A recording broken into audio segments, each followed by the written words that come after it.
Sejahtera Bapak Ibu sekalian, salam kasih dalam Tuhan Yesus Kristus. Mari kita bersatu dalam doa. Bapa Surgawi, turunlah anugerah-Mu atas kami semua yang hari ini mendengarkan firman-Mu. Biarlah kuasa Roh Kudus menguasai kami, memimpin dan menuntun kami, tetap berjalan di dalam jalan yang Kau kehendaki bagi kami. Terpujilah nama-Mu dalam nama Tuhan Yesus Kristus, Putra Allah yang tunggal, kami bersyukur dan berdoa. Amin. Pada hari ini kita akan membaca firman Tuhan yang terambil dari Roma pada pasal yang ke-10 ayat 8 sampai dengan ayatnya yang ke-13. Demikian firman Tuhan. Tetapi apakah katanya ini? Firman itu dekat padamu, yakni di dalam mulutmu dan di dalam hatimu. Itulah firman iman yang kami beritakan. Sebab jika kamu mengaku dengan mulutmu bahwa Yesus adalah Tuhan dan percaya di dalam hatimu bahwa Allah telah membangkitkan Dia dari antara orang mati, maka kamu akan diselamatkan.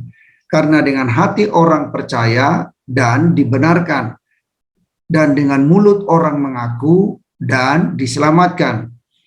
Karena kitab suci berkata, barang siapa percaya kepada Dia tidak akan dipermalukan, sebab tidak ada perbedaan antara orang Yahudi dan orang Yunani.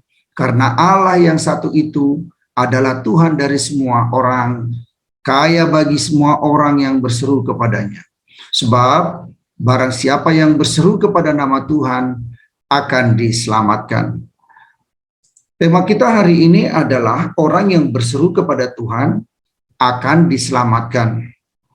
Bapak Ibu Saudara yang dikasihi Tuhan, pada masa Yakub terjadi masa kelaparan yang begitu hebat.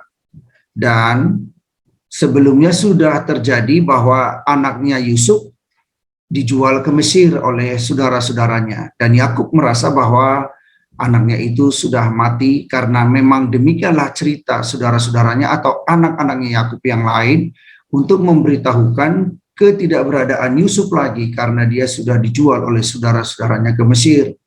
Dalam semua keadaan dan penderitaan dia di sana, hingga pada akhirnya dia diangkat menjadi orang nomor 2 di Mesir dan dia menjadi penguasa di sana. Hingga pada akhirnya terwujud bahwa kelaparan terjadi di seluruh dunia. Saudara-saudara Yakub, anak-anak daripada Yakub, saudara-saudara daripada Yusuf itu datang ke Mesir untuk mencari makanan.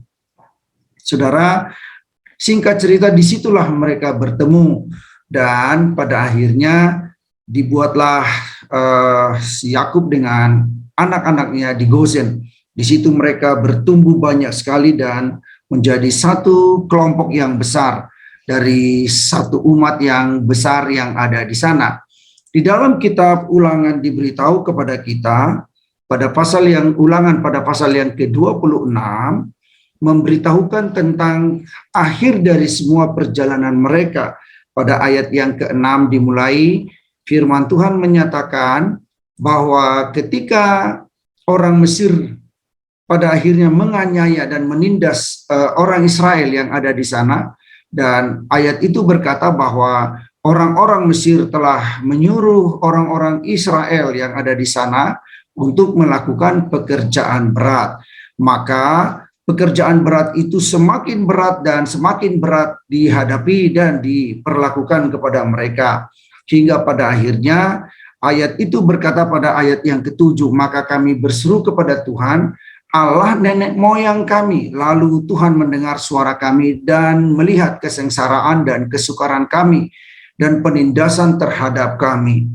Nah, apa yang terjadi ketika Tuhan mendengar? Maka Tuhan bertindak. Tuhan melihat kesengsaraan umatnya, Tuhan bertindak. Tuhan melihat kesukaran yang dialami dan bahkan penindasan yang dialami oleh umatnya, maka Tuhan bertindak. Lalu Tuhan membawa mereka keluar dari Mesir dengan tangan yang kuat dan lengan yang terancung, dengan kedahsyatan yang besar dan tanda-tanda serta mujizat-mujizat. Ia membawa mereka ke negeri perjanjian dan memberikan segala sesuatu kepada mereka di negeri itu, suatu negeri yang berlimpah-limpah susu dan madunya. Saudara yang diberkati oleh Tuhan, kalau kita melihat ayat ini dari tema yang kita baca tadi, saya percaya firman Tuhan ini ya dan amin. Jikalau kita semua yang ada sekarang ini, Bapak Ibu Saudara, mau percaya kepada Tuhan, bertobat, percaya kepada Tuhan, maka akan terjadi pertolongan Tuhan seperti yang dinyatakan kepada kita pada hari ini. Firman Tuhan berkata bahwa firman itu dekat pada setiap orang yang percaya kepada Allah. Semua kita yang percaya kepada Tuhan harus meyakini apa yang dikatakan oleh firman Tuhan ini kepada kita. Itulah firman yang diberitakan kepada kita. Maka firman itu dekat kepada kita, yakni di dalam mulut dan di dalam hati kita. Biarlah firman Tuhan selalu ada di dalam hati kita. Kita selalu bersaat teduh, kita selalu menyerahkan hidup kita kepada Tuhan. Kita selalu berserah dalam seluruh kehidupan kita. Mulai kita ada dan mengenal Tuhan, sampai pada akhirnya Tuhan memanggil kita kelak. Biarlah kita ada di dalam Tuhan. Saudara-saudara, pernyataan ini pada ayat 9, sebab jika kamu mengaku dengan mulutmu bahwa Yesus adalah Tuhan dan percaya di dalam hatimu bahwa Allah telah membangkitkan dia dari antara orang mati, maka kamu akan diselamatkan. Karena dengan hati orang percaya dan dibenarkan, dan dengan mulut orang mengaku dan diselamatkan. Nah, karena itulah dikatakan oleh kitab suci berkata, barang siapa yang percaya kepada dia tidak akan dipermalukan. Barang siapa percaya kepada Yesus tidak akan dipermalukan. Saudara-saudara, jadi rahasia bahwa orang yang berseru kepada Tuhan akan diselamatkan adalah bertobat. Bertobat, tinggalkan segala dosa dan percaya kepada Tuhan. Kalau kita percaya kepada Tuhan, hiduplah di dalam firman-Nya. Bahwa ketika kita hidup dalam firman-Nya, kita akan melakukan seluruh yang diperintahkan Tuhan, kehendak Tuhan. Apa saja yang kita lakukan di dalam hidup kita ini, semua harus berpedoman sesuai dengan perintah Tuhan, sesuai dengan kehendak Tuhan. Apa yang dikehendaki oleh Tuhan itu harus kita lakukan. Nah, jikalau terjadi masalah seperti kepada orang-orang Israel ketika mereka di Mesir, maka ketika kita berseru kepada Tuhan, maka Tuhan akan menolong.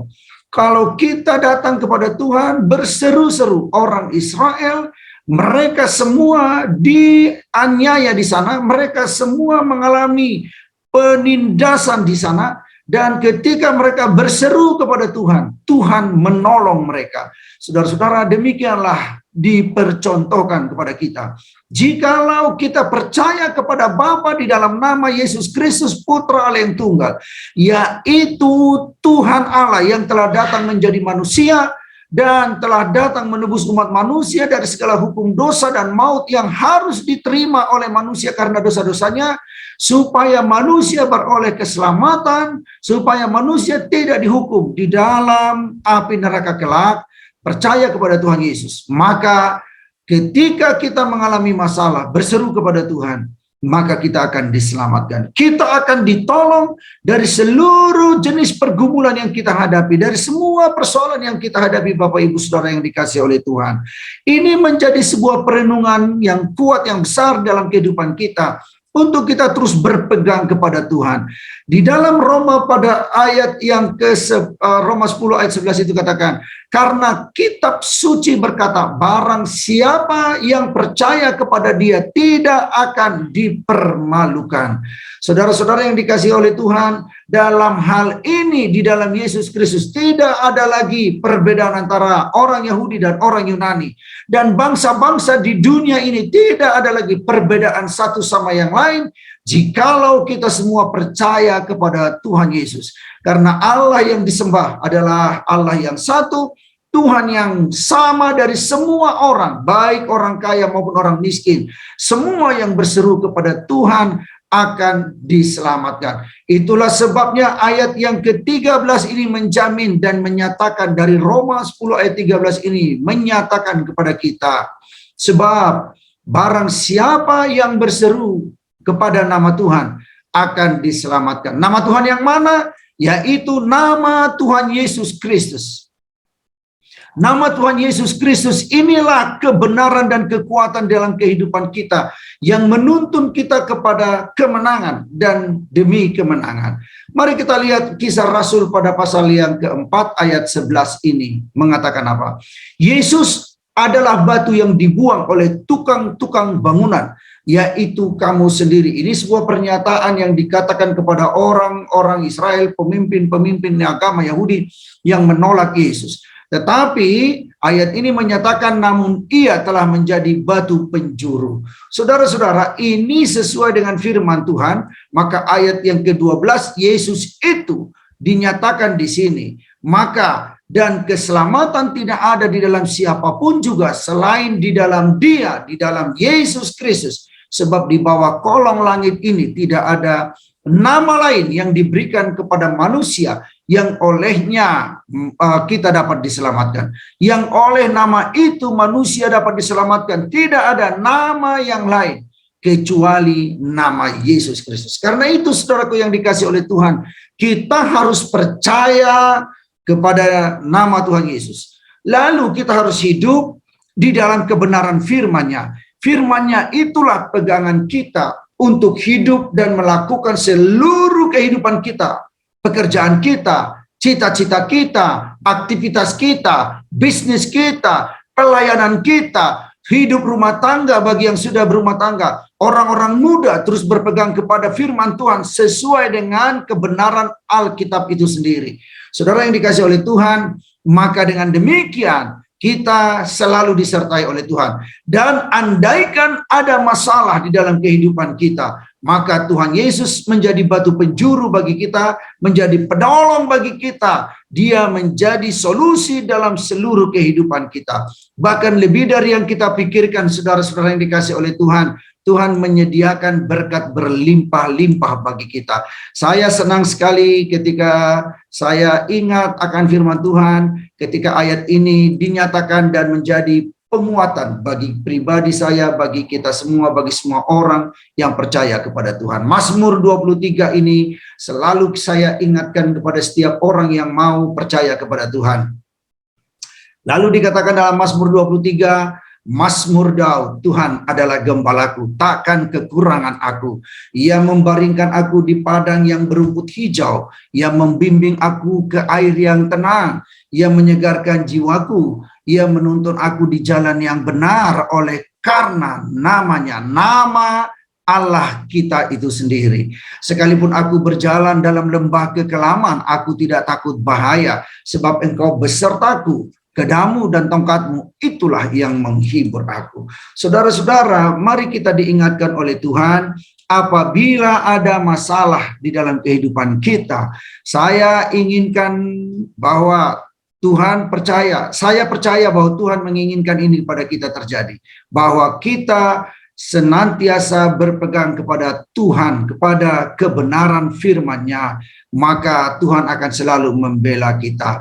Bahkan pada ayat yang kelima dikatakan, Engkau menyediakan hidangan bagiku di hadapan lawanku. Engkau mengurapi kepalaku dengan minyak, pialaku penuh melimpah. Maka kebajikan dan kemurahan belaka akan mengikuti aku seumur hidupku, dan aku akan diam dalam rumah Tuhan sepanjang masa. Saudara, perhatikan firman Tuhan ini begitu indah, begitu menguatkan kita, saudara. Apabila kita percaya kepada Tuhan, maka orang yang percaya kepada Tuhan, bila mana dia menghadapi masalah, datang penyakit dan persoalan, datang krisis ekonomi, atau juga krisis makanan, harga-harga begitu melonjak, naik begitu cepat, tinggi sekali, maka berdoalah kepada Tuhan. Dia akan menolong kita, Dia akan menyelamatkan kita. Dalam seluruh perjalanan hidup kita berseru kepada Tuhan, maka Tuhan akan menyelamatkan kita. Dia berkata bahwa Dia tidak akan membiarkan kita dipermalukan, orang yang percaya kepada Tuhan. Hari ini biarlah kita semua diberkati Tuhan, diteguhkan oleh Tuhan, biarlah kita juga berkemenangan karena Tuhan Yesus ada bersama dengan kita. Namanya nama yang menyelamatkan, Dia adalah Tuhan yang penuh kasih. Kasih-Nya, kuasanya, mujizatnya tidak pernah berubah, dahulu, sekarang, sampai selama-lamanya. Tuhan memberkati Bapak Ibu Saudara, damai sejahtera yang tak berkesudahan menaungi, melingkupi hidup kita semua dari sekarang sampai Tuhan Yesus datang Maranatha. Haleluya. Amin. Kita berdoa.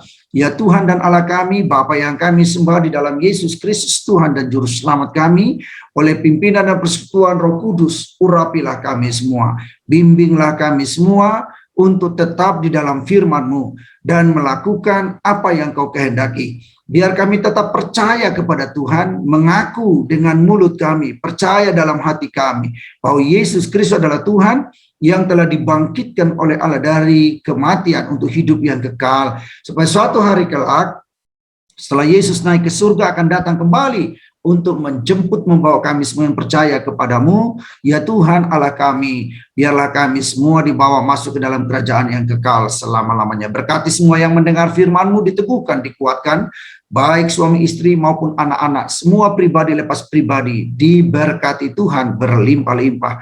Terpujilah Engkau Bapa, Tuhan kekekalan, yang kami agungkan dan muliakan. Dalam nama Yesus Kristus kami bersyukur dan berdoa. Haleluya. Amin. Tuhan memberkati Bapak Ibu sekalian. Sampai jumpa dalam renungan berikutnya. Haleluya. Amin.